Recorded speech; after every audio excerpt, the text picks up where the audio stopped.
Mesdames et messieurs, bonsoir et bienvenue dans cette nouvelle édition du soir. Il est 20h. Tout de suite, les titres. Au sommaire de cette édition, Moussa Balla Fofana, le ministre des collectivités territoriales et de l'aménagement du territoire, s'est rendu à Touba pour présenter ses condoléances aux familles des victimes. Une occasion pour lui de souligner la rapidité de certaines constructions. Vous entendrez ses propos dans ce journal. Et puis l'agence sénégalaise, en partenariat avec le ministère de l'Environnement et de la Sécurité de l'Italie, a organisé un atelier pour capaciter les acteurs de ce secteur des deux pays afin de lutter contre la désertification et ainsi développer également des chaînes de valeur agricoles résilientes. Vous suivrez un compte rendu réalisé par Amsatou Gano dans cette édition. Et puis pour la partie sport, Sadio Mané sera absent lors des deux matchs prévus le 6 et le 10 juin, respectivement contre l'Irlande et l'Angleterre. Une décision personnelle selon Pape Thiaw qui tentera de tout nous expliquer dans cette nouvelle édition. Mesdames et messieurs, c'était les titres. Dans un instant, le développement.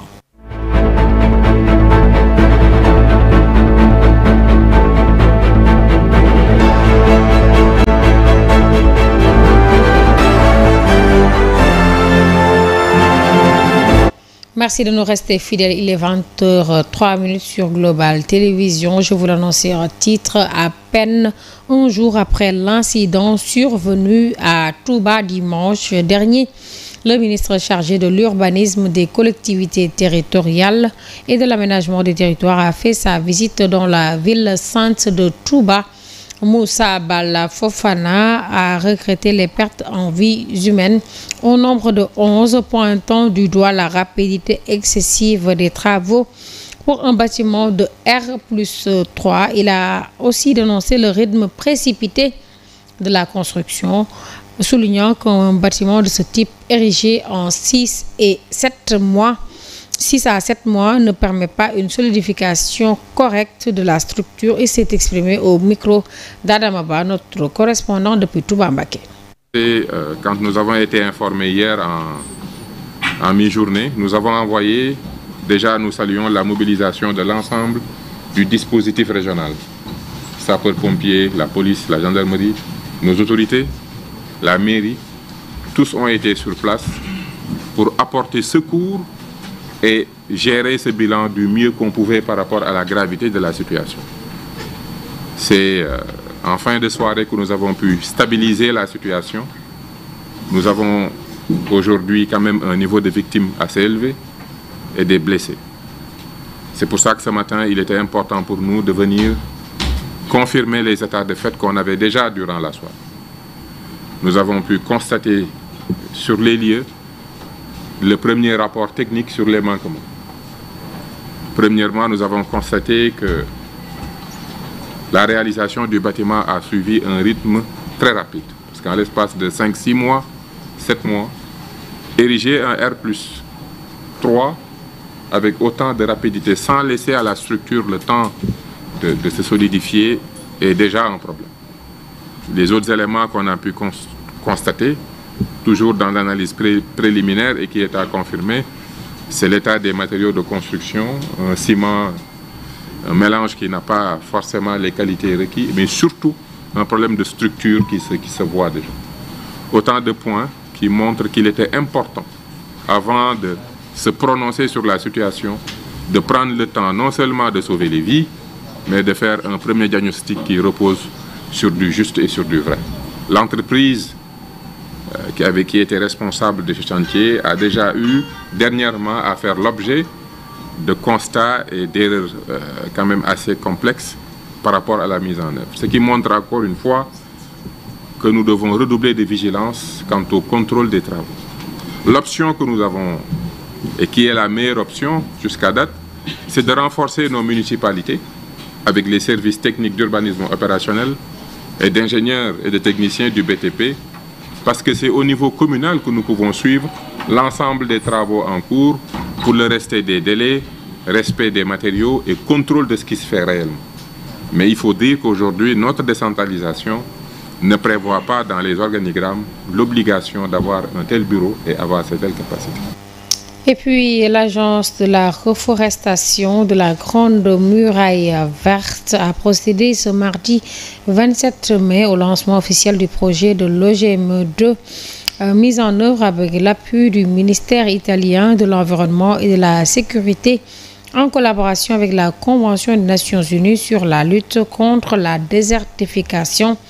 Cet atelier inaugural a réuni plusieurs acteurs, notamment des représentants des gouvernements, des experts techniques et les membres du secteur privé. L'objectif de ce projet est de restaurer des terres, développer également des chaînes de valeur agricole résilientes ainsi qu'une création d'emplois, en particulier pour les femmes et les jeunes. Un compte rendu signé Amsatou Gano. Le projet LOGMI2, porté par le ministère italien de l'Environnement et de la Sécurité énergétique en partenariat avec la Convention des Nations Unies sur la lutte contre la désertification, vient d'être lancé par l'Agence sénégalaise de la reforestation et de la Grande Muraille Verte. Dans cette deuxième phase, le Bénin et le Sénégal sont inclus dans ce projet. Les premières attentes, c'est le partage d'expérience de la phase 1 qui s'est déroulée dans 3 pays africains. Et nous pouvons compter sur les acquis pour ensuite aller vers une mise à l'échelle et justement diversifier à travers d'autres actions pour mieux impacter les communautés locales. Le Sahel fait face à une combinaison de défis complexes tels que la dégradation des terres, l'insécurité alimentaire et le changement climatique. Ces problèmes affectent les moyens de subsistance des populations. Ainsi, selon le représentant du ministère de l'Environnement et de la Transition écologique, Fodé Fall, le projet LOGMI2 incarne une ambition collective, celle de restaurer les paysages. Le projet LOGMI2 n'est pas seulement une réponse technique.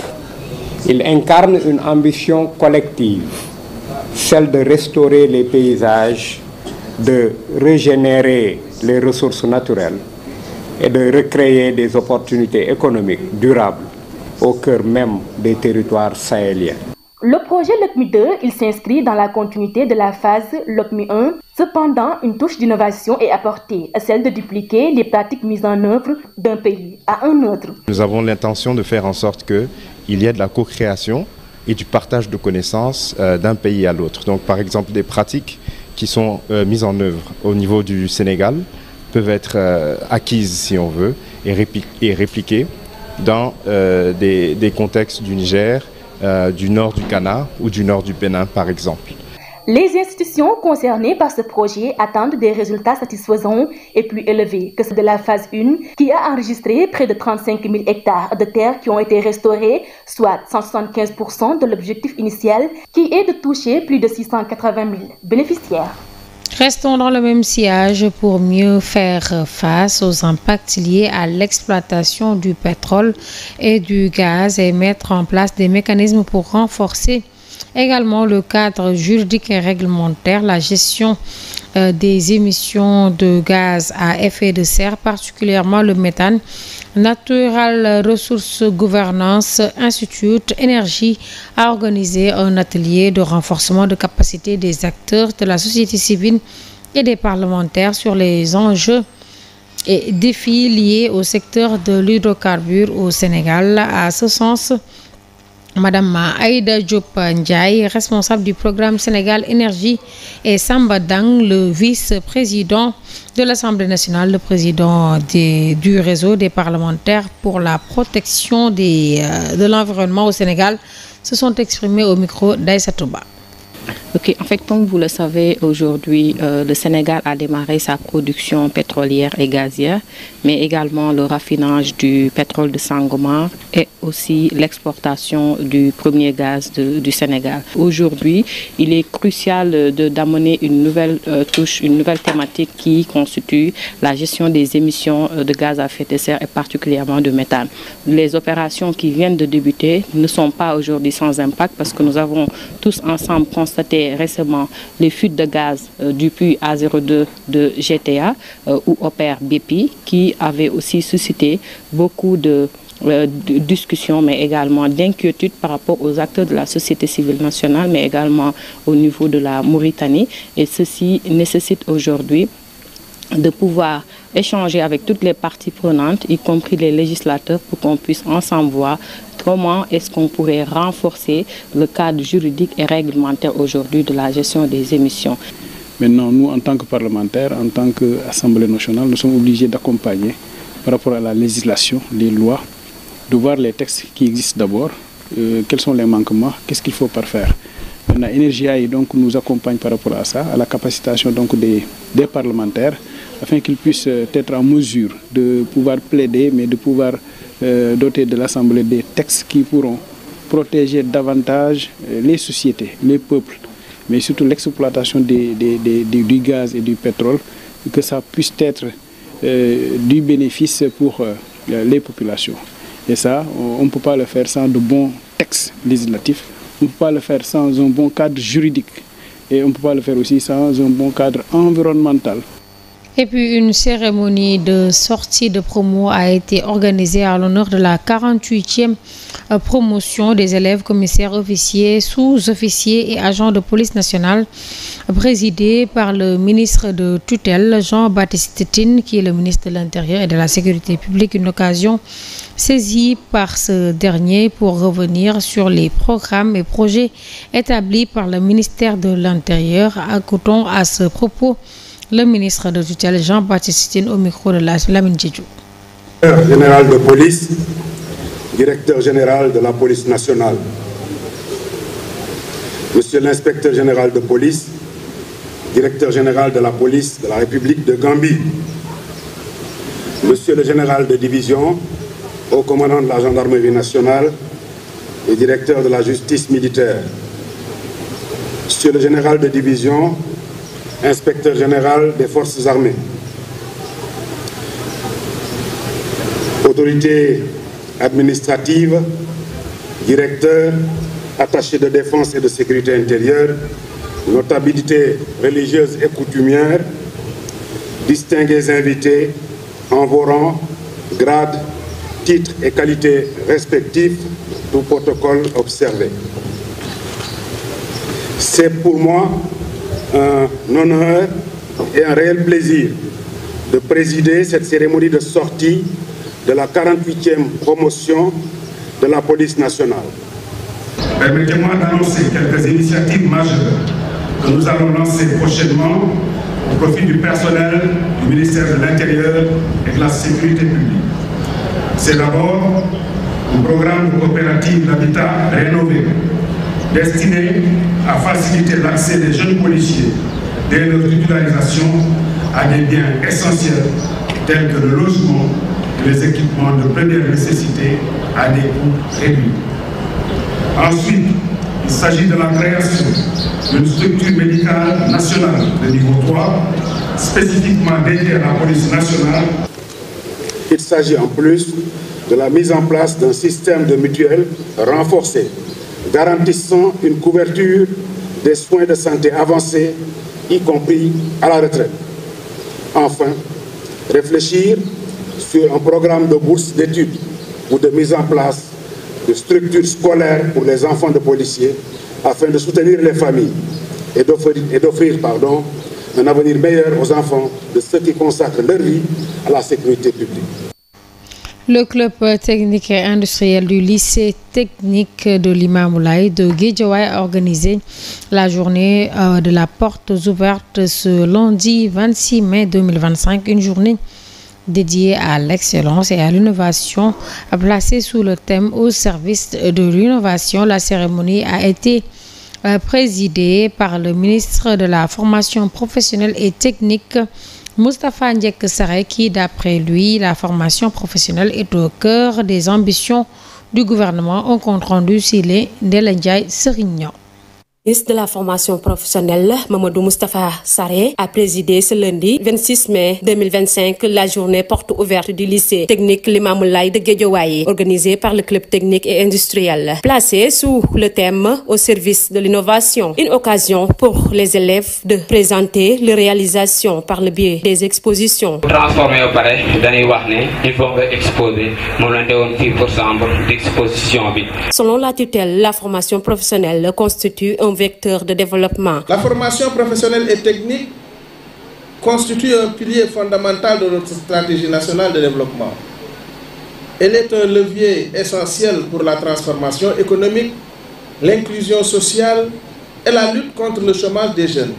Il estime qu'il est temps de redonner la formation professionnelle et technique la place qu'elle mérite. Force est de constater que la formation professionnelle et technique souffre encore d'un déficit de reconnaissance sociale, trop souvent perçue comme une voie de relégation, alors qu'elle est en réalité une voie d'excellence. Mesdames, Messieurs, cette journée nous donne l'opportunité de changer de regard, de redonner à la formation professionnelle et technique toute sa place dans notre système éducatif et dans notre vision du développement.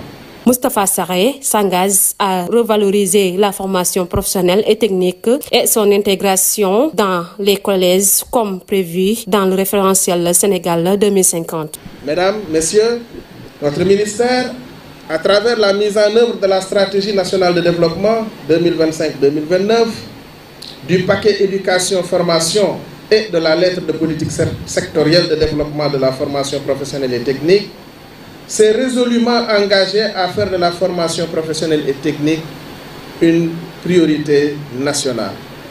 Cela implique l'intégration des nouvelles technologies dans les curricula, la modernisation des équipements techniques et technologiques dans les établissements, le développement des filières innovantes et d'incubateurs sectoriels et surtout une politique d'orientation active qui valorise la formation professionnelle et technique dès le collège, telle que déclinée dans la stratégie nationale d'orientation des 30% du cycle fondamental vers la formation professionnelle et technique à l'horizon 2029.